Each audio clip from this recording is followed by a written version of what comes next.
বিজয় অর্জন করা যায় না যতক্ষণ পর্যন্ত আল্লাহ পাকের রহমত না আসবে। আপনি ছবি দিলে রহমত আসবে না আল্লাহ পাকের গজব আসবে? আপনি কেন ছবি দিতে যাবেন? আপনার ঘরের মধ্যে কি ছবি থাকবে? আপনি ফতুয়া দেন। আপনার ঘরের মধ্যে আপনি ছবি রাখতে পারবেন? ফতুয়া দেন।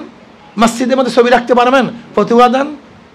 যেই কাজটা মসজিদে করতে পারবেন না, ঘরে করতে পারবেন না, সেই কাজটা আপনি করছেন কেন? ইসলামী আন্দোলনের ডিউটি না, নিয়ম না। মোবাইল এক জিনিস, এইটার ব্যাপারে ফতুয়ার মধ্যে ইখতিলাফ আছে। বর্তমানে অনেক মুফতিয়ানে কেরাম বলেন মোবাইলের এটা ছায়ার মতো, যেমন আয়নার সামনে ছায়া, এই যেমন ছায়া আমি দেখতেছি, আবার সরাই আনিছি, শেষ। এর জন্য এটার ব্যাপারে ইখতিলাফ, ফতুয়া অনেকেই দিছে। আর আমরা যারা রাজনীতিবিদ, আমরা মনে করি আমাদের এখানে রুখসতের ব্যাপার স্যাপার আছে, এর জন্য আমরা মোবাইল বা এগুলিকে গ্রহণ করছি। কিন্তু আপনি স্টিল ছবি, এটা তো এখন পর্যন্ত আমি জানি না তকি উসমানী সাহেব দামাত বরকাতুহু মতো এই ব্যাপারে এখনো ফতুয়া দেন নেই, এখনো ফতুয়া দেন নেই। কারণ আমরা মনে করি তাকি উসমানী সাহেব দামাত বরকাতুহু আলিয়া বর্তমান যুগকে সামনে নিয়ে তিনি মুস্তাহিদ, তিনি গোটা আলমকে সামনে রাখেন। তেনার মেধা শুধু ওয়ালের মধ্যে না, তার মেধা ওয়ালের থেকে অনেক দূরে। সে গোটা দুনিয়ার পলিটিক্সকে সামনে নিয়ে তারপর ফতোয়া তিনি দেন যে কোন সময় কি গ্রহণ করা দরকার, কি দরকার না। এর জন্য আমি মনে করি যার ইসলামী আন্দোলনের পোস্টারের মধ্যে ছবি দেওয়ার প্রবণতা চলে আসছে, এটা আমাদের কানুনের খেলাফ। এটা করবেন না, এটা দরকার নেই। আপনি হাত পাখাকে প্রচার করেন, নিজের ছবি প্রকাশ করতে যান কেন? তার মানে আমার নিজের প্রচার প্রসার ইসলামী আন্দোলন চায় না। বলে কেন? ওমর ইবনে খাত্তাব রাদিয়াল্লাহু তাআলা আনহু যখন অসুস্থ, আবু লুলু যখন তাকে আঘাত করেছে, তিনি অসুস্থ অবস্থায় প্রস্তাব দিয়েছেন, অনেক সাহাবার প্রস্তাব দিয়েছেন যে আপনি আপনার ছেলেকে লিডার বানান, খলিফাতুল মুমিনিন বানান। তিনি কি বললেন? যেই বোঝা আমি বহন করেছি, যে ভার আমার মাথায় ছিল, আমি চাই না আমার কোনো সন্তান সেই ভার, সেই ওজনকে বহন করুক। আমরা ক্ষমতাকে ওজন মনে করি, ক্ষমতাকে বোঝা মনে করি, এটাকে ভারী মনে করি। তিনি কি বলেছেন? ওমর একাই আল্লাহর কাছে জবাব দেউক, তার কোনো আত্মীয়, কোনো স্বজন, কোন পরিবার পরিজন আল্লাহর কাছে জবাব দিবে, এটা আমি চাই না। এটা জবাব দিতে মনে করি ক্ষমতাকে। আর আমরা মারামারি করি এখন সভাপতি হওয়ার জন্য, সেক্রেটারি হওয়ার জন্য। এটা ইসলামের কানুনই না। যাই হোক, এই ব্যাখ্যা অনেক বিশাল। ইসলামের সাথে বাহ্যিক অন্য অন্য আদর্শের সাথে মিলই নেই।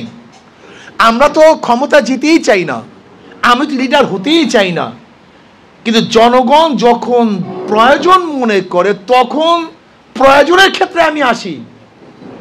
আমি ইমাম হতে চাই না, যদি ইমামতি কেউ নাই করে তো ইমাম হবে কে? একজন করতে হবে।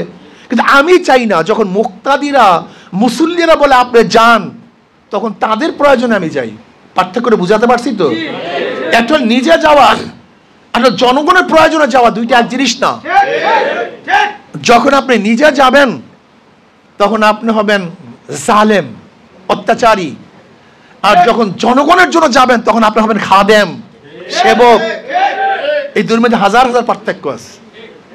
এই জন্য ইসলামী আন্দোলন বাংলাদেশের নীতি আদর্শগুলি যদি আমরা মেনে চলি, আমি মনে করি আমাদের দর্শনগুলি যদি আপনারা বুঝতে পারেন, তাহলে এই বাংলাদেশের অবস্থাটা কি হবে জানেন? এটা জান্নাতের বাগিচা হয়ে যাবে। এর চুরি থাকবে না, ডাকাতি থাকবে না, গুন্ডামি থাকবে না, বদমাশি থাকবে না, কিছুই তো থাকবে না। সমস্ত মানুষ অধিকার ফিরে পাবে। প্রত্যেকটা মানুষ, চাই সে মুসলমান হোক, খ্রিস্টান হোক, বৌদ্ধ হোক, উখরিজাত লিন্নাস, আমাদের বের করা হয়েছে মানুষদের জন্য, মানুষের কল্যাণের জন্য। ইসলাম শুধু মুসলমান মুমিনদের জন্য নয়। কুনতুম খায়রা উম্মাতিন উখরিজাত লিন্নাস, আমাদেরকে বের করেছে গোটা মানুষ গোষ্ঠীর জন্য, গোটা মানব গোষ্ঠীর জন্য আমাদেরকে বের করা হয়েছে। ইসলাম, আমি সেদিন হিন্দু, বৌদ্ধ, খ্রিস্টানদের এক কাফেলা আসছিল আমাদের সাথে দেখা করার জন্য। আমি বললাম দেখেন ভাই, আপনারা ডাক্তারের অপারেশনের অবস্থায় শুধু বয়ান করেন, কিন্তু ডাক্তার সাহেবের ব্যক্তিগত আদর্শ আপনার সাথে মোলাকাতের বয়ান তো করেন না। তার মানে বুঝাতে পারছি? ইসলামের শুধু যুদ্ধের সম্পর্কে আপনার আলোচনা, ইসলামরা খালি যুদ্ধ করে, খালি যুদ্ধ করে। আর আমি ওটা তো অপারেশনের সময়ের কথা। ওটা কোন সময়ের কথা? ওটা তো ওডির কথা, অপারেশনের সময়ের কথা। যখন যুদ্ধ থাকে না তখন মুসলমানদের আদর্শ নিয়ে একদিনও গবেষণা করেছেন? হ্যাঁ, যত পাশ্চাত্যবিদরা এদের অবস্থাটা কি? মুসলমানদের শুধু যুদ্ধের কথা আলোচনা করে। ভাই ওটা তো ওডির কথা। ওডির মধ্যে কি ডাক্তার কি করে? তখন তো কাটাছিরাই করে, ওটার ছাড়া তো ভালো হবে না। কিন্তু ডাক্তার সাহেব যখন অপারেশন করে না তখন তার আখলাক, তার চরিত্র, তার কাছে গিয়ে দেখছেন। দেখেন আমাদের যুদ্ধকালীন এক অবস্থা, আর যুদ্ধের বাইরে আমাদের ভিন্ন অবস্থা। যুদ্ধকালীন অবস্থা আমাদের ভিন্ন, আমরা তখন খুবই রাগী থাকি, খুবই গরম থাকি, আমাদের অবস্থা খুবই অবস্থা খারাপ। কি অবস্থা? আশিদ্দাউ আলাল কুফার। তখন আমাদের শুধু চিন্তা থাকে বিজয়। মুসলমান যখন রণাঙ্গনে নামে তখন তাদের শুধু মাথার মধ্যে একটাই থাকে, বিজয় অর্জন করতে হবে, এছাড়া মাথার মধ্যে কিচ্ছু থাকে না। কিন্তু যখন আমাদের যুদ্ধকালীন অবস্থা শেষ হয়ে যায়, রুহামা উবাইনাহুম, তখন আমাদের চেয়ে নরমও কেউ থাকে না। আপনারা শুধু আমাদের যুদ্ধের অবস্থা সম্পর্কে বর্ণনা করেন, এই পাশ্চাত্যরা আমাদের শুধু যুদ্ধ সম্পর্কে মুসলমান ভাই। যুদ্ধকালীন অবস্থা এক সময়, আর যখন যুদ্ধ থাকার নিরাপত্তার সময় ভিন্ন। যাই হোক, আমি যেটা বলতেছিলাম, ইসলামী আন্দোলন আমাদের শায়খ রহমতুল্লাহ আলাইহির যে দর্শনগুলি আছে, এই দর্শনগুলি যদি আমরা অ্যাপ্লাই করতে পারি, বাস্তবায়ন করতে পারি, তাহলে শান্তি, মুক্তি, আজাদি, অর্থনৈতিক ডেভেলপ, চারিত্রিক ডেভেলপ, আদর্শের ডেভেলপ হবে ইনশাআল্লাহ। যাই হোক, এর জন্য তার দর্শনের দরকার। শায়খ রহমতুল্লাহ আলাইহি প্রথম বলেছেন, যখন এদেশের অধিকাংশ উলামায়ে কেরাম ও বিএনপিকে ফেরেশতাতুল্য মনে করতেন, এবং বিএনপিকে মনে করতেন এমন হয় নবীর ওয়ারিস, এই পর্যায়ে নিয়ে গেছেন। এমনকি অনেক বেশি, রাবেয়া বসরি পর্যন্ত বা আরো কিছু বলছেন। ওলামায়ে কেরাম যখন তারিফ করেন তখন তারিফের অবস্থাটা তো বুঝেন কোন পর্যন্ত তারিফ করেন। ওলামায়ে কেরামের সমস্যা যখন তারিফ করেন তখন তারিফেরও একেবারে উচ্চ পর্যায়ে করেন, আর যখন মুজাম্মাত বয়ান করেন তখন মুজাম্মাতটাকে সেই পর্যায়ে হবে। কথা ঠিক না? এটা হবে, এটা জানেন। কিন্তু আব্বাজান রহমতুল্লাহ, শায়খ রহমতুল্লাহ ওই সময় বলেছেন যে আওয়ামী লীগ বিএনপি মুদ্রার এপিঠ ওপিঠ। যখন বিএনপিকে এদেশের ওলামায়ে কেরাম সর্বোচ্চ আসনে আসীন করছেন, তখনই তিনি বলেছেন মুদ্রা এপিঠ ওপিঠ। কি আজকে তার বাস্তবতা আছে কি নাই? দেখুন তো বিএনপির বক্তব্য আওয়ামী লীগের বক্তব্য কোনো পার্থক্য আছে কিনা দেখেন তো আমাকে। হ্যাঁ, কাজের মধ্যে কোনো পার্থক্য আছে কি নাই? দেখেন জয় সাহেব, তিনিও মৌলবাদীর বিরুদ্ধে খুবই ক্ষিপ্ত। এই টুপিওয়ালা, দাড়িওয়ালা ইসলামপন্থী দেখলে মেজাজ খারাপ, মৌলবাদী ঠেকাতে হবে। একই বক্তব্য তারেক সাহেবের। তাহলে দেখেন তারেক সাহেবের বক্তব্যের মধ্যে আর জয় সাহেবের বক্তব্যের কোনো পার্থক্য আছে? কোনো পার্থক্য নেই। আমাদের মির্জা ফখরুল ইসলাম আলমগীর সাহেবের যে বক্তব্য, তিনি কি বললেন? আমি শরিয়ায় বিশ্বাসী না, আমি জানি না মুফতি হানি কেরামের ফতুয়া কি দেবেন, এটা তাদের ব্যাপারে, আমি ফতুয়া দিতে যাব না। শরিয়া আইনে তারা বিশ্বাস করেন না। ওনাকে আমার খুব ভাল লাগে, মির্জা ফখরুল ইসলাম আলমগীর সাহেবের কাছে আমার খুব ভাল লাগে। ওই ব্যক্তি মুনাফিক টাইপ না, উনি স্পষ্ট, এটা ভালো, খুব স্পষ্ট কথা বলা ভালো। উনি একজন ভালো জানুয়া সানুয়া লোক, উনি কিন্তু ভালো রাজনীতিবিদ, এই যে ওনার কথাবার্তা আমার কাছে ভালো লাগে। কিন্তু আমার প্রশ্ন হলো এই, উনি ডেমোক্রেসি সম্পর্কে, গণতন্ত্র সম্পর্কে যে আলোচনা করেন, ওনার দল কি ওনার বক্তব্য মানেন? উনি কি বলছেন? র্যাম্বো ন্যাশন করবেন। র্যাম্বো ন্যাশন মানে কি? রং ধনু যেরকম বিভিন্ন রং একত্রিতভাবে থাকে, র্যাম্বো ন্যাশন হলো একটা রং ধনু জাতি। যে রং ধনু জাতির মধ্যে হাজার ডিজাইনের, হাজার মতের, হাজার আদর্শের মানুষ থাকবে, যেখানে মুসলমান, হিন্দু, বৌদ্ধ, খ্রিস্টান, আপনার বিরুদ্ধে লোকও থাকবে, আপনার পক্ষে লোকও থাকবে। র্যাম্বো ন্যাশন একটা ইউনিট করতে চান।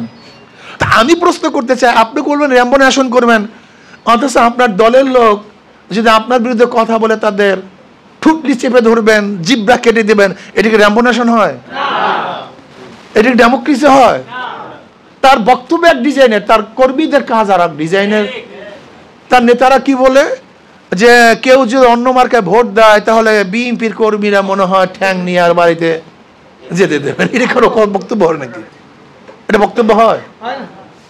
এগুলো র্যাম্বো ন্যাশন নয়, এগুলো ডিক্টেটরশিপ।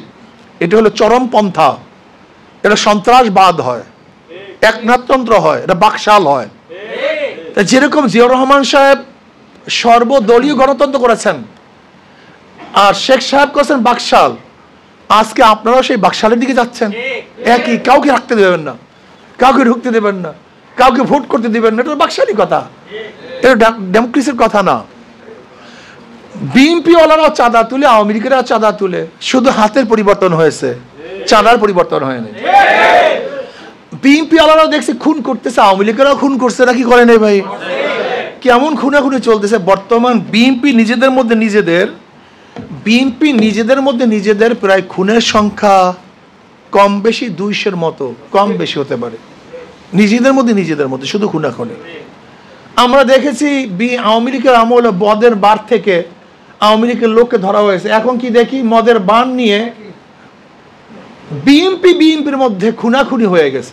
এই কিশোরগঞ্জে দেখেন, মদের ব্যবসাকে কেন্দ্র করে বিএনপির মধ্যে মারামারিতে একজন নিহত, 30 জন আহত। এই কিশোরগঞ্জে আপনারা দেখেছেন, টাঙ্গাইলে বিএনপির সভাপতি সহ মদের এবং জুয়ার বারের থেকে ধরা হয়েছে। এটা আমার না, আমি দেখতেছি যেগুলো পত্রিকায়। তার মানে পার্থক্যটা কি? তারাও মদ খায়, এরাও মদ খায়, এরাও মদের ব্যবসা করে, এরাও মদের ব্যবসা করে। এদের মধ্যেও গাঁজা পাওয়া গেছে বিএনপির মধ্যে। এখন আওয়ামী লীগের মধ্যে গাঁজা ছিল।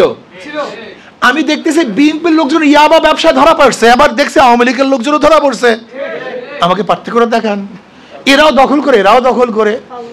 কিয়ামত পর্যন্ত যদি দলের পরিবর্তন হয়, কোনোদিন শান্তি আসবে না। এদের মার্কার মধ্যেই তো ভেজাল, মার্কার মধ্যেই তো ধোঁকাবাজি।